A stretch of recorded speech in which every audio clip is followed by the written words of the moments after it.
Olá, paz, tudo bem? Que Deus te abençoe. Bora viver onde a fé vira atitude. Bora viver onde a fé vira atitude. Lá os Efésios capítulo 4, o apóstolo Paulo nos ensina, a nós andarmos de modo digno da nossa vocação. A vocação que nós fomos chamados. Estou abrindo a Bíblia aqui. Ele fala para a gente viver de um modo digno da vocação que nós recebemos. E hoje nós vamos falar sobre não ser religiosos, né? A gente percebe, que a fé verdadeira ela é prática. Então ela não se restringe a um horário, a um lugar, a um culto. Não, ela afeta a nossa vida de forma geral, como nós tratamos as pessoas, como reagimos em casa, no trânsito, no trabalho, nas crises. Então, Paulo mostra nas cartas como esse cristianismo gera frutos e passa a transformar as diversas áreas da nossa vida. Então, nós estamos sempre num processo de transformação, de aperfeiçoamento, para ficarmos cada vez mais semelhantes a Jesus. E hoje nós vamos ver 5 áreas. Primeira área, Deus, o centro e a fonte. Aos Efésios 4, 24, Paulo fala assim: a revestir-se do novo homem, criado para ser semelhante a Deus, em justiça e em santidade, provenientes da verdade. Então aqui ele está falando sobre nos revestirmos do novo homem. E a maturidade começa quando Deus deixa de ser só um compromisso de um dia na semana e se torna o centro de tudo. Quando nossas decisões, prioridades, relacionamentos passam a girar em torno da vontade de Deus. Como ele fala aqui, para a gente ser semelhante a Deus, em justiça e em santidade provenientes da verdade. Então, essa vida deve ser uma vida devocional, consistente, momentos sinceros de oração, um desejo profundo de obedecer a palavra, não como quem cumpre um ritual ou segue uma rotina ou uma regra imposta, mas como quem responde ao amor e à graça recebidos em Cristo. Nós não vivemos, portanto, no piloto automático, mas sempre com discernimento e intenção. Somos intencionais e cada passo é guiado por uma visão mais ampla. Qual que é essa visão? A de manifestar o caráter de Cristo ao mundo. Então, Deus é o centro e a fonte da nossa vida. Nós entendemos como Paulo fala aos Romanos que dele, por meio dele, para ele são todas as coisas. Então, onde nós estamos manifestando o caráter de Cristo. Ok? Tem uma perguntinha aqui. Você tem feito de Deus o centro das suas decisões e atitudes? Essa pergunta é um tanto desnecessária. Dificilmente alguém vai falar alguma coisa ou comentar, mas você pode lançar a pergunta, tá bom?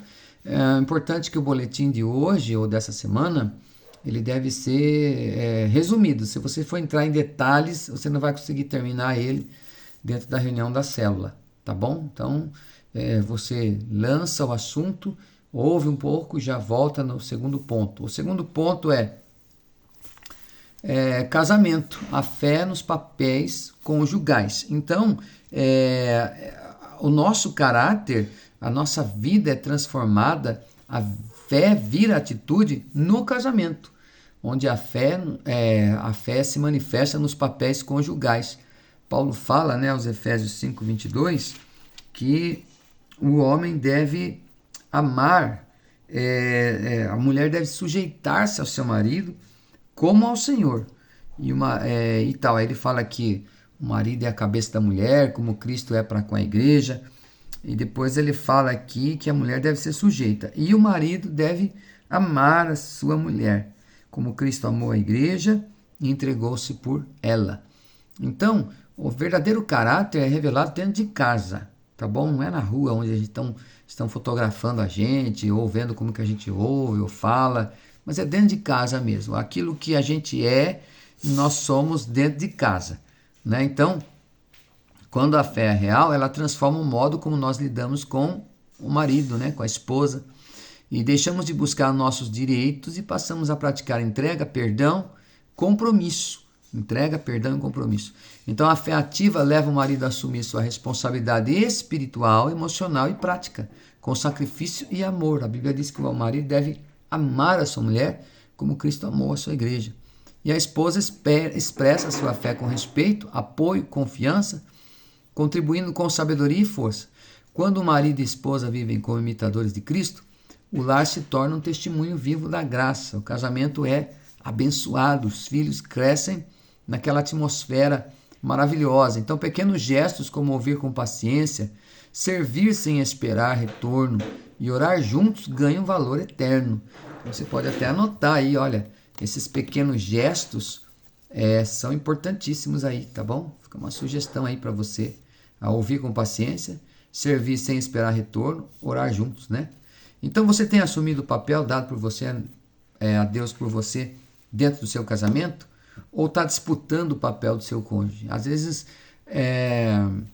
existe disputa, né? Existe aí concorrência e não cooperação. Existe aí a falta de Bíblia, né? A falta de comportamento cristão dentro de casa. Então, bora viver onde a fé vira atitude. Não adianta falarmos que temos fé e vivemos mal no casamento, né? E terceiro ponto aqui, trabalho, fé que transforma a maneira de servir. Em versículo 7, diz: sirvam aos seus senhores, é seu patrão aí, né? De boa vontade, como servindo ao Senhor e não aos homens. Então, o modelo de serviço é como se fosse para Deus. Eu devo servir meu patrão, meu superior, como se fosse para Deus, como se estivesse servindo a Deus. Então, o nosso trabalho é o campo missionário, certo? Nós somos missionários disfarçados ali de mecânico, de pedreiro, faxineira, médico, seja o que for, né? Então, a gente deve servir com excelência, com ética e dedicação, porque o trabalho é um ato de adoração. A gente consegue ver isso, essa importância. Esse tipo de fé transforma atitudes. Ao invés de reclamar, o cristão sempre busca soluções. Quando o evangelho molda a forma como lidamos com chefes, colegas e subordinados, nos tornamos luz no ambiente profissional. E nós somos colocados nesses ambientes exatamente para fazer a luz do Senhor brilhar através das nossas vidas. Então, faça isso, certo? A fé que transforma a maneira de servir. Se antes de Cristo, como Paulo fala aqui agora, nós somos nova criatura, não é isso? Se antes a gente era relaxado, chegava atrasado, desrespeitava os colegas de trabalho, mentia, enganava, isso não existe mais. Agora nós somos de Cristo, então agora nós fazemos com excelência, com ética, com dedicação, e os chefes, os colegas subordinados, veem isso na nossa vida. Poxa, fulano é diferente, o André é diferente, a Carmen é diferente, né? O Silvio é diferente, cada um vai falar aí, citando aí, né? A pessoa é diferente. Então a atitude no trabalho deve refletir a vida de Cristo na nossa vida. Se isso não está acontecendo, precisamos alinhar. O quarto ponto é filhos. É a fé que vira atitude, a fé que educa e forma o caráter.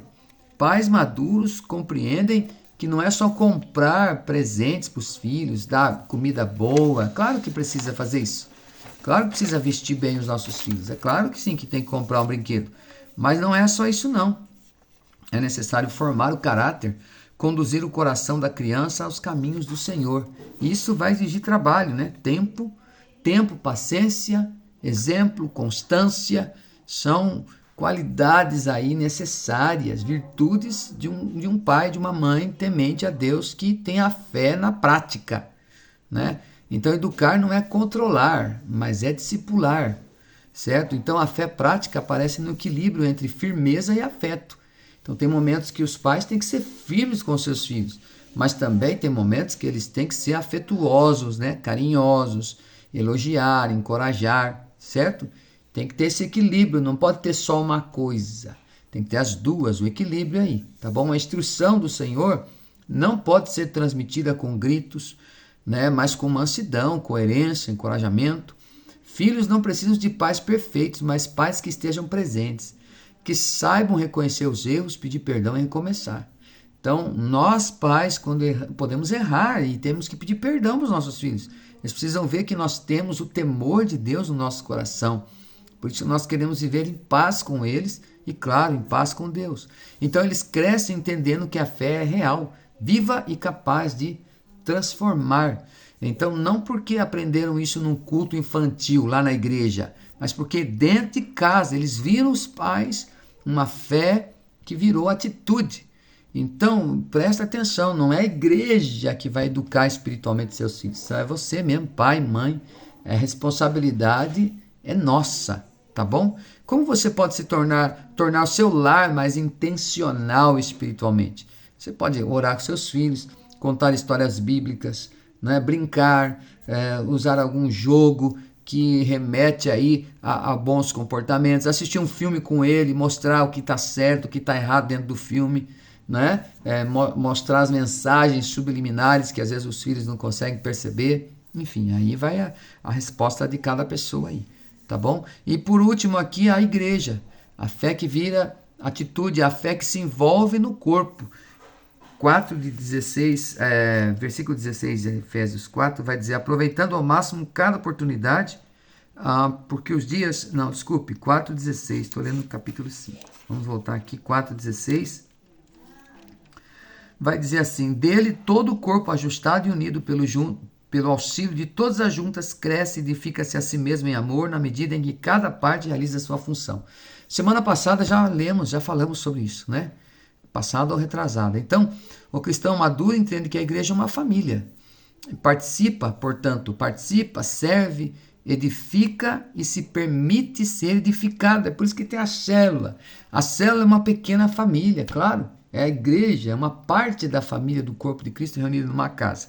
Então, a fé ativa se traduz em contribuição, discipulado, serviço e comunhão. O cristão maduro não espera a perfeição da igreja, mas se coloca como parte da solução. Coloque isso no seu coração. Nós somos parte da solução e não parte do problema. Então, em nome de Jesus, que possamos aí assumir essa posição. A fé madura não foge dos conflitos, mas aprende a perdoar, a ouvir e a andar em atitude. Então, a pergunta é: em que áreas você sente Deus te chamando para crescer? Sempre tem alguma área que nós precisamos melhorar. Seja na fé que se envolve no corpo de Cristo, seja na educação dos filhos, que forma o caráter, na fé que transforma a maneira de servir, né, no trabalho, a fé nos papéis conjugais. Aí você pode somente citar os pontos aí e perguntar, né? É uma reflexão. Então a fé, para encerrar, a fé que não se traduz em atitude é só uma intenção. E de intenção está cheio lá o cemitério, em todos os lugares, né? Então nós precisamos pegar a fé e colocar em prática, em atitude. A verdadeira maturidade não se mede pelo quanto nós sabemos, mas pelo quanto nós obedecemos. Quando o evangelho alcança nossas escolhas, palavras e relacionamentos, deixa de ser apenas algo que cremos e se torna algo que vivemos. Chegou a hora, bora viver, onde a fé vira atitude em nome de Jesus. Tá bom? Capricha aí, vai ser bênção pura, sem mistura. Tá bom? Aproveitando para falar para você, líder, esse link vai ficar só para os líderes. Avise, vai começar sexta-feira agora, jejum das causas impossíveis. E eu convido você para você adentrar nesse jejum com a gente. 21 dias vai ser, portanto, vai ser até a última sexta-feira do mês agora de junho que nós estamos, né? Então vão ser 3 ou 4 sextas e você vai participar, né? Com a gente serão 21 dias e 4 cultos, ok? É isso mesmo, são 4 cultos, começa agora sexta-feira e termina no final do mês. Eu não me lembro agora a data, não anotei aqui. Então, mas convide-os e vá você participar. Coloca essa causa difícil na sua célula, que não vai para frente, não vem visita, as pessoas não contribuem. Coloca isso em jejum e oração, meu irmão, minha irmã, viu? Não fica esperando acontecer, faça acontecer. Você faz acontecer quando você coloca a sua fé vira atitude. Olha a palavra de hoje. A fé vira a atitude. Eu creio que um dia as coisas vão mudar. Mas o que você está fazendo para isso mudar? Então faz esse jejum. Chama o pessoal da sua liderança, da célula, do seu núcleo para fazer. Chama as pessoas para ir no culto com você, tá bom? Mesmo que elas vão lá para receber a cura, a libertação, né? Um trabalho, um emprego. Você está no foco, você está no propósito, você está no jejum para Deus edificar a sua célula, multiplicar a sua célula, você ganhar almas, batizar no final do mês. Então, marca aí, anota aí, fala. Sexta-feira, jejum das causas impossíveis, tá bom? E participe, não fale para as pessoas ir, vai e leve as pessoas, fala para as pessoas te procurar que você vai estar lá para participar com elas. Bênção pura, sem mistura. Pai, obrigado por esta palavra de hoje, dessa semana. Que o Senhor traga luz, vida, cura, despertamento para a glória do teu nome. Eu te peço e eu te agradeço em nome de Jesus. Amém. Deus abençoe, ótima célula. Depois você me conta, tá bom? Paz.